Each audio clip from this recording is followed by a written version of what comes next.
स्वागत है आप सभी को एक और बेहतरीन वीडियो में। उम्मीद है आप सब बहुत बेहतर होंगे और आप सबकी पढ़ाई भी बहुत अच्छी चल रही होगी। हम लोग 12th क्लास को आगे बढ़ाते हुए हम लोग पढ़ रहे हैं आज जैन धर्म। क्या देखेंगे? जैन धर्म। और जैन धर्म का फर्स्ट वीडियो बन चुका है, यह सेकेंड है ना। सेकेंड में हम लोग देखने वाले हैं मुख्यतः आज महावीर स्वामी के बारे में। किन के बारे में? एक और वीडियो बनेगा आपके जैन धर्म के, सारा डाउट एकदम क्लियर हो जाएंगे, ऑब्जेक्टिव सब्जेक्टिव सब क्वेश्चन क्लियर हो जाएगा। और लाइव क्लास हम लोग डेली देख रहे हैं 8 बजे से 9 बजे तक। उसमें हम लोग क्वेश्चन बैंक के हिस्ट्री का क्वेश्चन डिस्कस कर रहे हैं ना, तो वहाँ भी जुड़ना ना भूलिए। आइए यहाँ पे देखते हैं। अब यहाँ पे देखिए लिख दिया गया महावीर स्वामी। और महावीर स्वामी जो थे वह जैन धर्म के 24वें तीर्थकर थे। कौन तीर्थकर थे? 24वें तीर्थकर। अब देखिए तीर्थकर का मतलब होता है कि दुख से परे और संसार रूपी सागर को पार करने वाला, है कि नहीं। इसका फर्स्ट वीडियो आप देख लीजिएगा ताकि ये बेहतर तरीके से आपको समझ में आ जाए। अगर आप यहाँ महावीर स्वामी के बारे में पढ़े तो महावीर स्वामी को बढ़िया से समझ जाइए, है कि नहीं। महावीर जो स्वामी थे वह जैन धर्म के 24वें और अंतिम तीर्थकर थे। क्योंकि जैन धर्म में कुल मात्र 24 तीर्थकर हुए, तो हम कह सकते 24 थे तो अंतिमों भी तो थे ना जी। तो यहाँ सब्जेक्टिव क्वेश्चन पूछता है ऐसे करके कि जैन धर्म के 24वें तीर्थकर कौन थे? तो महावीर स्वामी। अच्छा कहे जैन धर्म के अंतिम तीर्थकर कौन थे? तो महावीर स्वामी। इतना बात समझ में आ गया। आगे देखेंगे। इन्हें जैन धर्म का वास्तविक संस्थापक माना जाता है, क्योंकि जैन धर्म में अगर सबसे अधिक कोई योगदान दिया है तो महावीर स्वामी ने। लेकिन जैन धर्म के संस्थापक कौन थे? ऋषभदेव। तो ऋषभदेव ने इसकी शुरुआत की थी, लेकिन अगर जो रियल में ज्यादा अगर जैन धर्म के लिए काम किया है तो कौन थे? महावीर स्वामी। इसलिए इनको वास्तविक संस्थापक माना जाता है। एकदम क्वेश्चन फरिया के पूछ देगा, आपको दिक्कत नहीं होगी। अगर क्वेश्चन का है जैन धर्म के संस्थापक कौन है तो आप कहिएगा ऋषभदेव। लेकिन अगर वही क्वेश्चन का है कि जैन धर्म के वास्तविक संस्थापक कौन है तब क्या कहिएगा? महावीर स्वामी। बात समझ में आ गया ना। आगे देखेंगे। इनके पिताजी थे जिनका नाम था सिद्धार्थ। क्या था? सिद्धार्थ। और भगवान बुद्ध के बचपन का नाम भी सिद्धार्थ ही था, यहाँ से भी याद रख सकते हैं। तो जैन धर्म के जो 24वें तीर्थकर महावीर स्वामी थे, इनके पिता का नाम था सिद्धार्थ। जो सिद्धार्थ थे वह ज्ञात्रिक कुल के राजा थे। किस कुल के राजा थे? ज्ञात्रिक कुल एक कुल होता है। और ऐसा ही अगर बौद्ध धर्म की बात की जाए तो भगवान बुद्ध के जो पिता थे वह शाक्य मुनि थे, शाक्य कुल के राजा थे, है कि नहीं।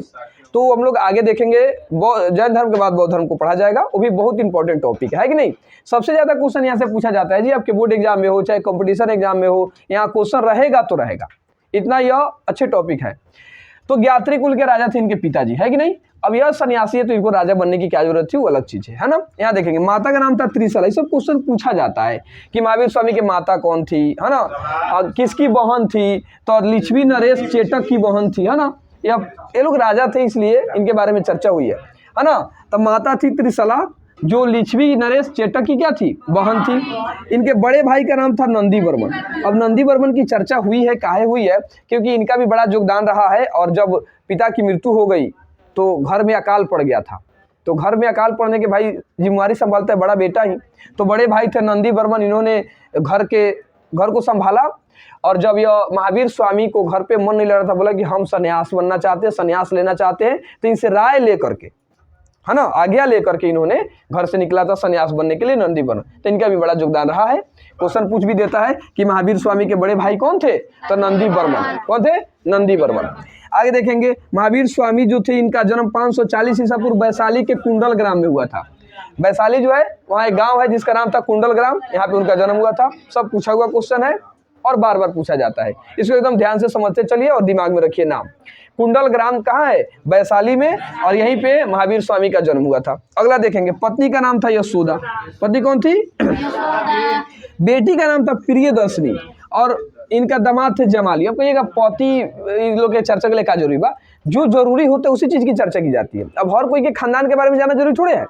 यहाँ पे जमाली और प्रियदर्शनी की चर्चा इसलिए की गई है क्योंकि जब महावीर स्वामी को ज्ञान की प्राप्ति हो गई तो ज्ञान प्राप्ति होने के बाद इनके जो प्रथम शिष्य थे, चाहे प्रथम इनके जो अनुयायी थे जो इनके साथ रहे, इनके बातों को माने, वह जमाली ही थे, है ना।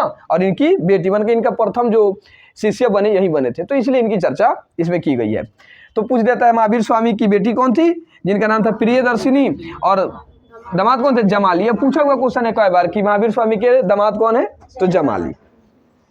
30 वर्ष की आयु में इन्होंने गृह त्याग दिया। 30 वर्ष के जब हुए तो घर को त्याग दिए। और यह घर छोड़कर भागे नहीं थे, बल्कि अपने बड़े भैया से राय लेकर गए थे कि भैया हम जाना चाहते हैं, अपने लक्ष्य को प्राप्ति करना चाहते हैं, मेरा दुनिया कहीं अलग है। तो उनको बड़ी बढ़िया से भेज दिए कि हाँ तुम जा सकते हो, स्वतंत्र हो। तो 30 वर्ष की आयु में इन्होंने महावीर स्वामी घर को क्या कर दिए, त्याग दिए। तो ये क्वेश्चन पूछा जाता है कि महावीर स्वामी कितने वर्ष की अवस्था में गृह त्याग दिए, 30 वर्ष की अवस्था में गृह त्याग दिए। और वहां जाने के बाद कुल 12 वर्ष तक कठोर तपस्या करने के बाद इनको ज्ञान की प्राप्ति हुई, है ना। तो महावीर स्वामी कितने वर्षों तक तपस्या किए थे, 12 वर्षों तक लगातार। अरे भाई मान लीजिए हम 1 साल पढ़ रहे हैं, रिजल्ट गड़बड़ हो जाता है तो बच्चा उब जाता है। हिम्मत रखिए, 12 वर्ष तक कुछ नहीं मिला, 12 वर्ष तक कोई रिजल्ट नहीं मिला, तब तक ये लोग काम करते रहे।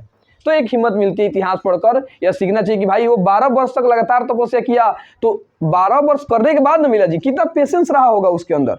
लगातार यह तपस्या करने के बाद 12 वर्ष के कठोर तपस्या के बाद जाकर इनको ज्ञान की प्राप्ति हुई। वो भी ज्ञान के बाद जाम्भिक ग्राम नाम था, क्या था, जाम्भिक ग्राम, साल वृक्ष के नीचे और रिजुपालिका नदी के तट पर, ठीक है ना। यह क्वेश्चन पूछा जाता है कि महावीर स्वामी को ज्ञान की प्राप्ति कहाँ हुई थी, तो कहिएगा वृक्ष पूछे तो साल वृक्ष, गांव पूछे जाम्भिक ग्राम में, है ना, नदी पूछे रिजुपालिका नदी। यह वृक्ष वाला खूब पूछता है कि साल वृक्ष के नीचे प्राप्त हुई थी, बल्कि भगवान बुद्ध को ज्ञान की प्राप्ति कहाँ हुई थी, पीपल वृक्ष के नीचे हुई थी। समझ में आया ना, ये दोनों फरिया कर साथ कंपेयर करके हम लोग पढ़ेंगे तो और बेहतर समझ में आ जाए, है कि नहीं। जाम्भिक ग्राम में, कौन गांव में, जाम्भिक ग्राम में हुई थी, साल वृक्ष के नीचे और रिजुपालिका नदी के तट पर इनको ज्ञान की प्राप्ति हुई। जब इनको ज्ञान की प्राप्ति हो गई तो इनके ज्ञान के प्राप्ति को कैवल्य कहा गया। क्या कहा गया, कैवल्य कहा गया। तो क्वेश्चन पूछा जाता है कि महावीर स्वामी को ज्ञान की प्राप्ति उसे क्या कहा गया, कैवल्य कहा गया। क्या कहा गया, कैवल्य। देख रहे हैं ना, मतलब समझिए ना, इनको मुक्ति मिल गई, समझिए। जब इनको ज्ञान की प्राप्ति हुई तो इन्हें कैवलिन, जीन और यहाँ पे निग्रोथ के नाम से इनको जाना गया। वीडियो तो चल रहा होगा ना, हाँ तो चलने दीजिए। निग्रोथ समझ में आया। क्वेश्चन पूछा जाएगा कि जब महावीर स्वामी को ज्ञान की प्राप्ति हुई तो उन्हें किन नामों से पुकारा गया, अदर। तो देखिएगा कैवलिन, जीन और निग्रोथ, 3 नामों से इनको पुकारा गया था। समझ में आया ना। और जब इनको ज्ञान की प्राप्ति हुई उसको कहा गया कैवल्य। समझ में आ रहा है। इसमें से देखिएगा जीन का अर्थ होता है विजेता, मतलब एकदम विजय प्राप्त कर लेने वाला, और निग्रोथ का मतलब होता है बंधन मुक्त, किसी प्रकार की कोई बंधन नहीं, कोई सांसारिक मोह माया नहीं, अब मुक्ति एकदम मिल जाएगी। ये ज्ञान प्राप्ति का मतलब इन लोग का यही था। समझ में आया। जैन धर्म के बारे में हम और एक वीडियो बनेगा, उसको देखेंगे। अभी जैन धर्म कई शाखाओं में बटा था, 2 शाखाओं में, दिगंबर, श्वेतांबर, उसको देखना है। उसके संस्थापक कौन थे, है ना। जैन धर्म में और क्या क्या हुआ, ये चीजें देखेंगे। लास्ट चल रहा है, ज़्यादा लंबा टॉपिक नहीं होगा, लेकिन एकदम इंपॉर्टेंट टॉपिक है, तो इसको मिस करना जरूरी नहीं होगी। आई थिंक आप इसे बहुत बढ़िया से समझ चुके होंगे। इसका स्क्रीनशॉट ले लीजिए एक ठो। और यहाँ पे जो लिखा गया बहुत इंपॉर्टेंट चीज़ें लिखी गई है, पूरा किताब नहीं लिखा गया है, उतना ही चीज़ लिखा गया जो एकदम जरूरी हो एग्जाम के पॉइंट ऑफ व्यू से। तो चलिए फिर हम आपसे मिलेंगे नेक्स्ट क्लास में। जय हिंद, जय भारत।